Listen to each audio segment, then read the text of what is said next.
The Purdue three-stage enrichment and secondary models adequately meet the needs of diverse learners.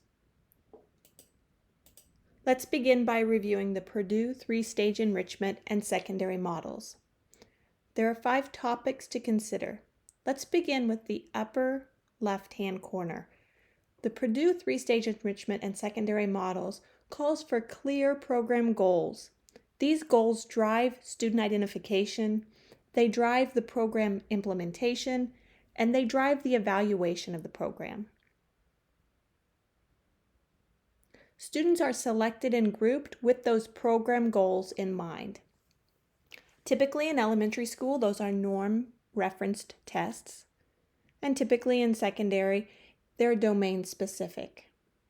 But creativity can also be assessed.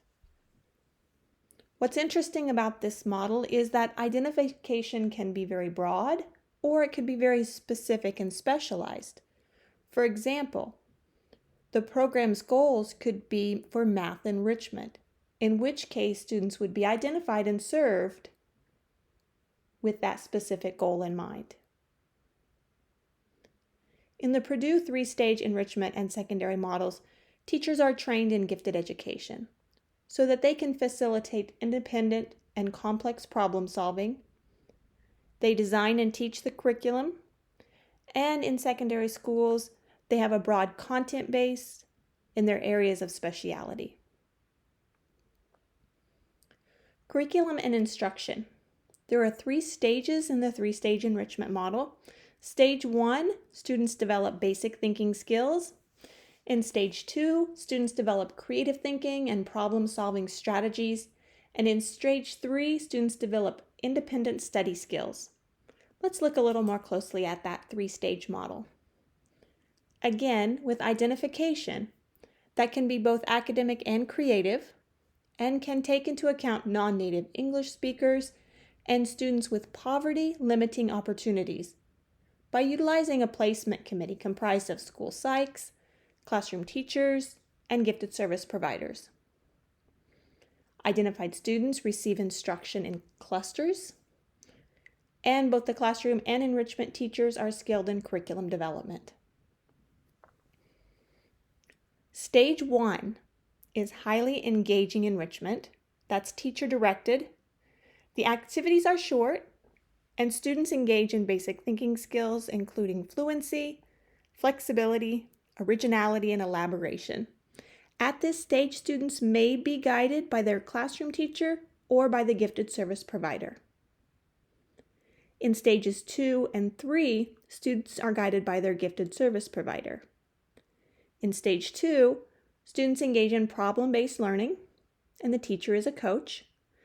These problem-based learning projects can last from 2 weeks to about 2 months, and the projects incorporate Scamper, synetics, and morphological analysis. In stage 3, students engage in in-depth research with real-world application. They work independently in pairs or in small groups in student-selected projects, and the teacher acts as a resource. The goal of the Purdue three-stage model is the individualized promotion of talent. The last element to discuss in the Purdue three-stage enrichment and secondary models is the secondary model element. Services include counseling, seminar for in-depth studies, career education, and effective activities, acceleration, honors classes, and/or advanced placement, foreign languages, the arts, cultural experiences, and/or extra-school experiences, and career and vocational education. Note the work cited in the lower left.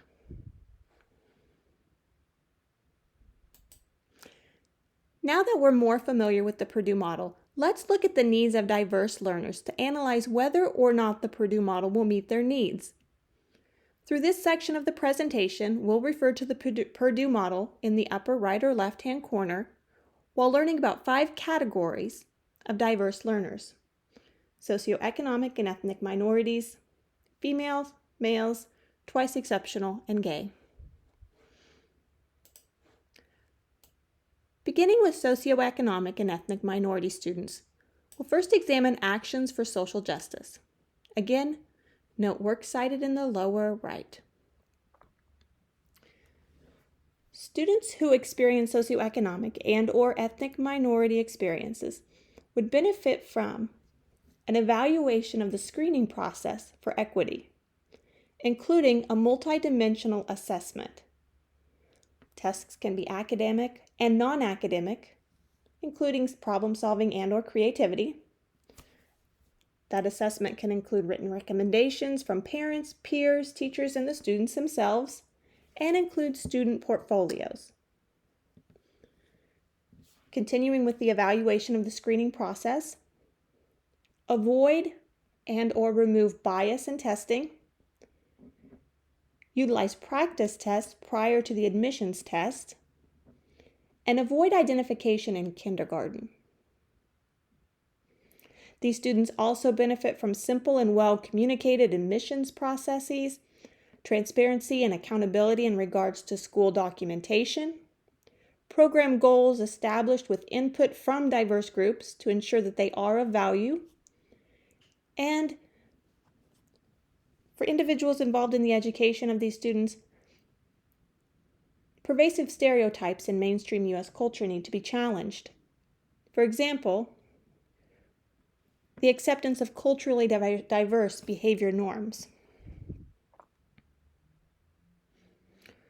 In areas where teachers are typically white, female, and middle class, and administration is often white male, depending on the district's demographics, student populations are unlikely to match those staff demographics, so the needs of diverse learners are apparent. Because the Purdue model has clear program goals as its foundation, it could meet the needs of diverse learners if that were documented as one of the program's goals. Let's look specifically at gifted education for these students. It's important that they maintain ethnic identity, that they receive enrichment opportunities and individualized instruction, that acceleration is an option for them, that they have access to mentors and a peer group, and that there's a parent support group, and that students receive college and career education. Counseling for socioeconomic and ethnic minority students can include self-awareness of their strengths, weaknesses, values, and goals, stress management strategies, and tips for self-advocacy.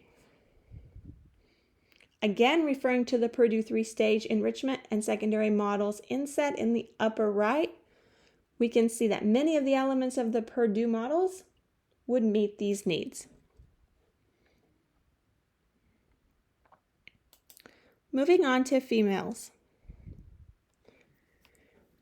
Female students benefit when pervasive stereotypes in mainstream U.S. culture are challenged, when there is a reduction in the sexualization of females and a reduction in sexual harassment, when they are included in textbooks and they receive equal attention in the classroom, and when they're encouraged by teachers to try again rather than the teacher assist.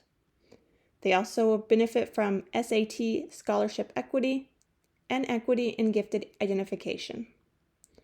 Specifically for their gifted education, these students are well served when there are special provisions for precocious readers, when they have opportunities for leadership training, when they have access to mentors, especially science, technology, engineering, and math, college and career education, especially in math and science, and when teachers help them connect their hard work with excellent ability to show a cycle of success, and counseling. Again, looking at the Purdue model inset, as a reminder, we can understand that the Purdue models could meet the needs of these diverse learners through clear goals, the 3-stage enrichment, and especially the secondary model. Males benefit when pervasive stereotypes in mainstream culture are challenged and when late kindergarten start is avoided. In gifted education, these students benefit from leadership training and learning to accept leadership, especially from girls. Counseling, especially strategies and self-acceptance in regard to sensitivities, access to mentors, and college and career education, especially values-based. Again, the Purdue models could meet the needs of this diverse group through clear goals, the three-stage enrichment, and especially the secondary model. Twice exceptional students.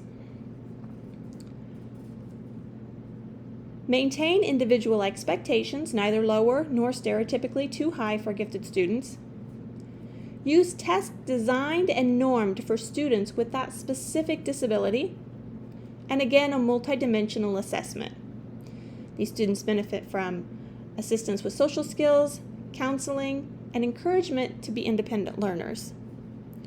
Again, referring to the Purdue model, these diverse needs could be met through clear goals, through the three-stage enrichment, and the secondary model. Students who identify as gay benefit when teachers are aware that suicide attempts, drug use, underachievement, and/or compulsive perfectionism may have origins in their feelings about their sexuality, and when they attend districts with clear anti-discrimination policies. Compassion is important in their gifted education. Again, the Purdue models could meet the needs of these diverse learners through clear goals.